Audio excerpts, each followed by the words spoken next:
All right. It is another Kings of War bat rep, 2,300 points. My Kingdoms of Men versus some Nightstalkers. So, some of the details. We're prepping for Samurai Showdown. Trying to help my friend out. I would love to go to Samurai Showdown, but that's not in the cards for me right now. But we're going to help him out. So we're running the Samurai Showdown characters. We're running the control scenario, which is the good testing scenario. And so my friend, he's trying out another version of this Ravager list. So didn't do so well the first game against me. Now I've tweaked my list. My list is a little slower. I don't have those fast chariots, but we'll see how I do with this version. I do like this version of the list a little better, but let's just go into mine real fast. Same as always. Horde or Spear Phalanx with pikes with the Dragon Charge Shield, Foot Guard with the hammer, 2 regiments of Militia Mob, Fanatics with Blood, Knights with Boots, Beast Cav with Thunderous and Vicious and the Indomitable Will, 2 Giants with the Cleaver, Army Standard with Loot, 3 Mounted Heroes, and the Unmounted Captain. For my opponent, he's got 4 units of Scarecrows, very nice, 4 units of Ravagers, very good. 2 planar apparitions. So this is the Mindfog Heal version, and he's got 2 Shadow Hulks. Wow, Shadow Hulks. I just didn't realize that Shadow Hulks are the same points as my Giants, and really good. I guess we'll get into that a little later, but Shadow Hulks are basically my Giants better, and then give them Stealth and Mind Thirst for free. So yeah, because we're both 225. So there you go. Continuing on, he does have the Wailing Shadow special character with the Enthrall, and he's got a Dread Fiend with Trickster's Wand. So 14 unit strength, 14 units, 25 unit strength. Pretty good unit strength, too. So all in all, a good Nightstalker list. I definitely like it better than the Doppelgangers he was running. So let's see how it does. So just go into the setups here. So we did a so in practicing for the tournament, we did kind of a pre-placed terrain in which we made it pretty balanced. So this is just a standard board here, nothing special about it other than that we tried to keep it relatively balanced on both sides. All right, for me, so as we're setting up here, this is pre-captain. I start going over here, and I ended up putting a lot of my faster units towards the right flank. He ends up going more heavier on my right flank, so I actually put my Cav and then my Giants right behind him. So I basically want the Cav to just go in and murder something and have the Beast Cav and the Giants just to come up and clean up. I also have my Fanatics to the left. They're going to be running up there. I've got those militia mobs there to cover for him, and I've got my 3 heroes. So I've got a lot of speed, a lot of power on this side. I know that's where he set up a lot of his Ravagers. So over here, I've got my pikes in the center. Really good thing that I often do with my pikes is I kind of use them as just something in the center to stop any sort of flanks going on. I've got my 3 mounted heroes. You'll see right in front of the pikes, I've got my standard bearer, and then I have a cloaked hero in front of him in the woods. That's my my samurai, and then I've got the captain unmounted right in between the mounted heroes and the pikes. So I've got my foot guard on the far left. Foot guard are just one of those units that are nice. They can kind of just be off on their own. The rest of my army really does need to synergize well with each other, but I always like the foot guard. They don't have to be next to anything. They can just go off and do their own thing. So I have my foot guard also over there. For my opponent, so he went light on this flank. He's got a troop of scarecrows on the far left, just for objective control. He's got his samurai. He then has another troop of scarecrows that he hasn't finished yet, and then he's got one of his Ravagers. So yeah, he's working on this army. I love on the far left, he's actually custom building these models and painting. So I like how some of these models are coming out here. So yeah, it's just another unit of Scarecrows and then one of his unit of Ravagers. Towards the center, he's got 2 of his Shadow Hulks and his Wailing Shadow character. And then he's got, in between those Shadow Hulks, he has another unit of Scarecrows. And then on the right flank, he's got 3 of his Ravagers backed up by the... So those Eagles there, those are behind the Shadow Hulk and the Ravagers. Those are his planar apparitions. And then to the far right, he's got a unit of scarecrows, and he actually, one of his last drops, in response to my beast cav, he put his dread fiend. So I don't like that. I'll just show you it here. You can kind of see my beast cav. I was expecting to get a good flank, but he did have that dread fiend there, so it's a good counter to my beast cav. But hey, I've got Captain, so that's what Captain's there for. So I did roll a 3 on the redeploy. All I needed was 1, and that was just to move those Beast Cav towards the far left, get them on the hill, so that they can kind of... one, I want to stop him from closing in on the center. So those Beast Cav, they're just going to run up, kill something, and then kind of stop anything from going on that left flank. And also just to support those foot guard there. The other thing I did is I actually moved... since I got 2 extra moves, I moved one of my militia mob troops behind the foot guard just to kind of beef up that left flank. I didn't feel I needed it on the right flank. And then I actually took one of my giants as just kind of a little more lanyap, and I just moved one of my giants a little closer so that I can just get up there faster here. I didn't think the other 2 moves were really necessary. I think the only thing I really cared about was getting this Beast Cav away from that Dread Fiend, but it definitely helped me out to get those 2 extra redeploys. But I always like to plan for just 1.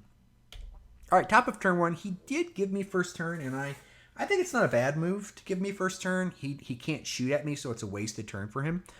So in my turn, when he gives me first turn, I have 2 choices. 1, I can just stay back and basically say you can't shoot me on 1 turn. The other thing I can do is basically target saturation, is just rush forward very aggressively, knowing that he only has limited numbers of shots, so just basically flood his targets. So that's what I did. I took the section option, and I moved up very aggressively. I put my samurai hero, ran her out in front. She's very inspiring. I've got the beast cav there on the hill. I then move up the foot guard, and I also move... The center moves up a little slower, but it's the right flank that really is very aggressive, where you see my cav, they move up 5, and then they pivot, so they're in range of multiple Ravagers. I move up my giant, and I also just heavily run up those heroes, right? I know that if he wants to charge those heroes, he certainly can. I'm just going to countercharge him. So I like being very aggressive with those heroes, where I can just move them up really far up there and then just say, charge the heroes or allow my heroes free reign to get into your lines. So that's what I do. So that's just a picture of the battlefield and his bottom of 1. So bottom of 1, he does move up his scarecrows, and then he puts his scarecrows in front of his Ravagers to protect them. So that's good for me. I'm like I said, I've got enough between my samurai, and I've got the foot guard coming up there, and I've got the beast cav that I feel that I can take out both of those units. So yeah, I'm okay with that. He moves up in general, and then he shoots his Ravagers. So he puts 2 of his Ravagers into my hero for 5 wounds. Remember, it's individual plus my hero is in cover because he's not on top of the hill. And then he puts 1 Ravager into my other hero, doing 5 wounds. And then he also, his Wailing Shadow charges my other hero. Just to slow that down. He also just moves up the center here. You can kind of just see what's going on that side. Right. So he does kill one of my heroes on the hill, and the other one is fine. I think he rolls like 10, but I've got the captain there. You can see the captain right below that giant. It's just doing her inspiring bubble. So that's the general strategy. You run the heroes up. You make sure the captain is within 6 to keep those heroes at 11, 13. Insenia does 2 wounds and wavers that hero as well. I don't think you saw that here, but that hero that the Wailing Shadow hit is wavered. So on the top of turn 2, so there you can kind of see that hero that was in the Wailing Shadow. He actually sidesteps 4 inches back, so he gets a withdrawal, and then he sidesteps 4 inches back. And I also, you can see that militia mob on the far left corner. I actually turn them 90 degrees and run them 5 inches sideways, all to just get those fanatics into the Wailing Shadow. He's committed that Wailing Shadow, so those fanatics are there to just blow her up. So that's very good for me that I was able to get the Wailing Shadow there. I have the Giant right next to that building. He does have his Dreadfiend. You don't see it, but that Dreadfiend, he has that Dreadfiend's right behind that building in the bottom right. So my Giant moves up. I was trying to effectively block line of sight, but actually I couldn't do it. I was hoping to get the Giant right in the Dreadfiend's face so that he couldn't see my Knights, but the Knights are just too big of a footprint. So I just take it. I basically just put the Giant there and keep him within 90 of the Scarecrows. So that's fine. The Knights go in. They hit one of the Ravagers. I also take one of my Wounded Heroes and go into the other Ravager. And then I send my Giant into the final set of Ravagers. So those Ravagers are just going to get hit. The other thing I do is, you see, I take the Captain and I just move her up within 6 inches. So she's in her rally bubble. She's rally bubbling the hero. She's rally bubbling the 2 Giants. So, yeah, I like that rally on the Captain. It's very important when you play Captain to just have that rally bubble there. It's so important, and I think the Captain, especially the way I play Kingdoms of Men, is just very critical to the army, and so I'm always very cognizant of that rally bubble. So yeah, I've got her where she's giving that 6-inch rally bubble everywhere. All right, I just move up. Yeah, I move up my foot guard. I also charge the Scarecrows with my Beast Cav. Probably plan on killing them. And then I just move up my foot guard and my pikes just to... I basically want to stop him from closing in to the right flank. So I have those 2 units there to basically stop. He now has to go forward, because if he tries to pivot to protect the right flank, I'm gonna hit him with those 2 units. So, and then the Beast Cav are just going to just kill stuff, just to trade. I don't. My army has enough wounds and hitting power that I can trade. I do take my Samurai and I go into the flank of his Ravagers. So, yeah. All right. So that's just another picture. What's going on there? And just that picture here. So the Knights, unsurprisingly, blow up those Ravagers, and they actually turn. So I'm giving a rear to the Scarecrows, which is fine with me. That's 36 attacks on 5s and 5s. He doesn't have any Banechant in this army, so I think it's fine. And then I'm giving a flank to the Dreadfiend, which is fine. Now, before I did attack, you will see that I rolled the hero first to make sure I got 1 wound on the Ravagers. So I knew that those Ravagers weren't going to be able to come into my front, so giving him a flank with the Dreadfiend in the rear is fine with me. Again, they're 22-24 with the Captain, so the Knights are great because they can just trade and be fine. The Giant does 7 wounds into the Ravagers, but they're fine. 16-18 on the Ravagers is just kind of something that just, again, it's a small thing, but having an extra nerve on the Ravagers is really good. The Fanatics, they kill the Wailing Shadow character, and they actually sidestep 3 inches. So, good to get her out of the way. That's just showing another picture of that. And all in all, a good roll. And the Beast Cav do kill the Scarecrows, and they turn.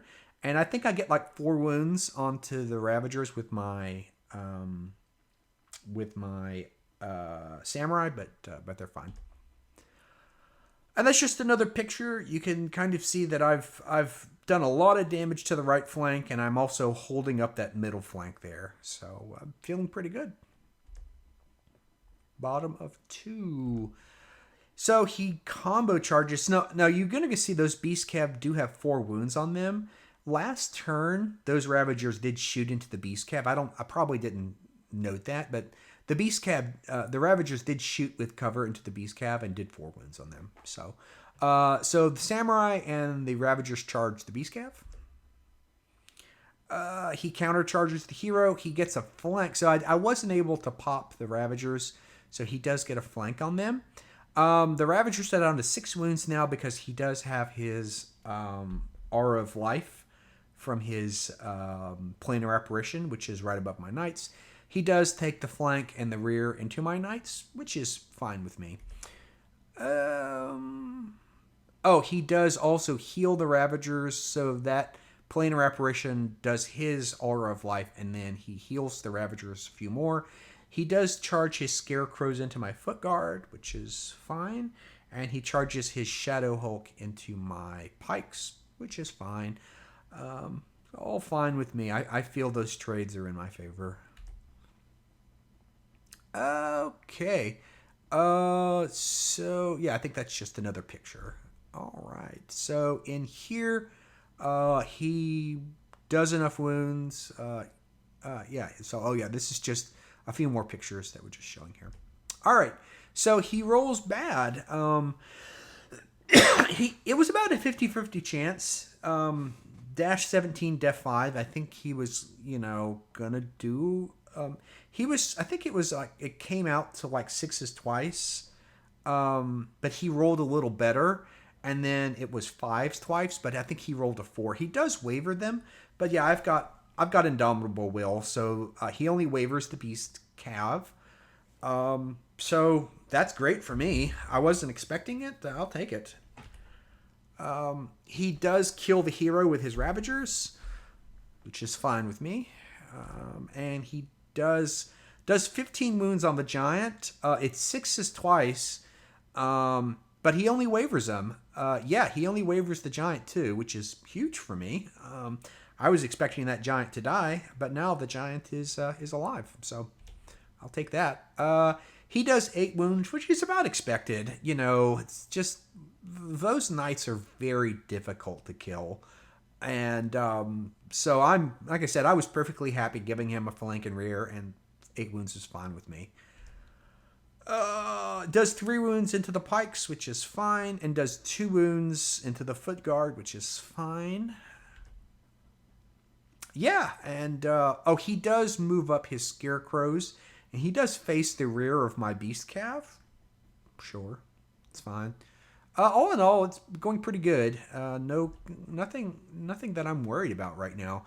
Even, like I said, I've actually gotten some really bad rolls. Not killing the Giant was huge for him, because he's going to be taking some Fanatics into the flank. All right, top of turn 3. Yeah, just counter charges all around in this flank. I do send my Samurai into the rear of those Ravagers. Counter charges. I do take my hero, who's not wavered, and he goes into the flank of the Shadow Hulk, just to put a couple of wounds on him. The Knights, so what I end up doing is I actually take the Captain, and I charge the Captain off the hill into the Ravagers, and then I countercharge the Knights into the Dreadfiend, and then the Giant has a flank on the Scarecrows.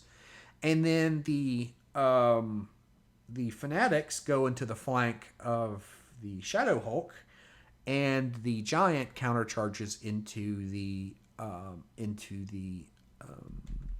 Ravagers. The Ravagers are on 4 wounds. Like I said, they were healed a few wounds. So yeah.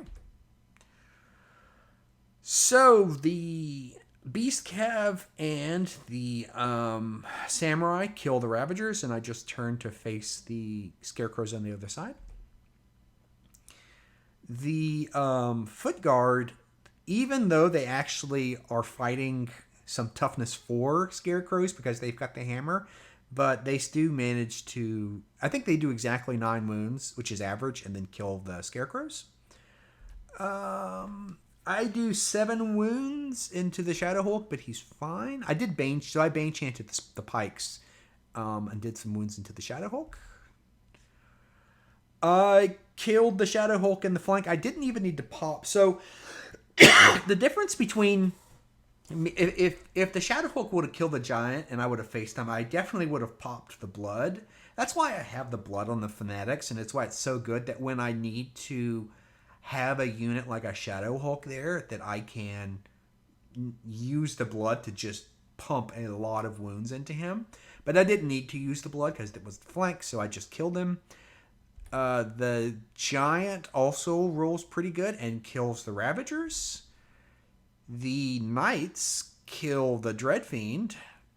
The giant kills the scarecrows, and I do 3 wounds into the Ravagers. So really good turn for me. I don't know if I rolled exceptional as it is as much as my opponent didn't roll so great last turn, which set me up to just, do a lot of wounds. So this is the battlefield at the end of my turn, where he's got a Shadow Hulk left in the middle who's already wounded, and he's got some foot guard there ready to charge the flank.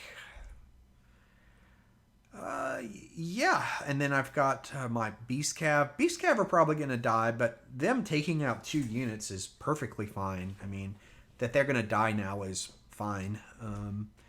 Bottom of 3. So my opponent looked at this board, and he did concede. I think he, like I said, he had that one bad turn, and that was kind of enough. So end of game, it's a turn 3 concession. He did have some bad rolls on turn 2, but we did discuss it after the game that I think that he can make some tweaks to his army list and tweaks to his deployment, and he can do a lot better. This is a learning game for him, and that's the whole point of it, is that for him to take an army and to try out some different things here. So what can we learn? I think that Ravagers are great. I think just them getting the 16-18 nerve is particularly annoying for me, because it's like they're just getting a free 16-18 nerf, but they do need some support. I told him that I would prefer some butchers in his army, but I will agree with him that the Ravagers are very good against certain opponents and certain lists, and the Ravagers are just absolutely crazy good. So keeping the Ravagers is fine. I would tell him, if you're going to do these sorts of armies with Ravagers, you really can't split the army up. I would generally do the whole dwarf strategy, is pick a side and run down it. That he split up 2 of his Ravagers and 2 Scarecrows on the other side of the field, I think was a bad decision. So we talked about that. It's a learning experience. So I think that he can tweak that to make that better. I would just say I really do want Nightstalker Shadow Hulks for the same price. They are just like so much better than my giants. Like, even if they didn't have Mind Thirst and didn't have stealth, they literally, I think by averages, Shadow Hulks do 1 more wound than a giant does, and they've got the dash 18. Now they do have 1 less move, and they have 1 less crush, but crush 3 and crush 4 is not that big of a deal. And then on top of that, I always say, like, for a lot of Nightstalker units, stealth and Mind Thirst are free. And I think that I do want to bring up the Shadow Hulk, because I think that it's kind of one of these models that are being ignored. That there is just a lot of models in Nightstalkers that I think really do need to have some adjustments to them. And I would just try to say that they do need to make stealth and Mind Thirst cost something, because I think the way Nightstalkers are pointed, stealth and Mind Thirst just are basically free. Or I'm done with my rant. All right. Thanks as always. You can always play against me on Universal Battles too. I'm always interested in feedback. Let me know in the comments. Subscribe and like. I'm trying to grow the channel, so I'm always appreciative of that. If you're in Austin, I always play the Austin Alternative Gaming Freaks group. We play Kings of War. We play a lot of games. So if you're interested in playing me, you can reach out to me there as well. Thank you guys so much.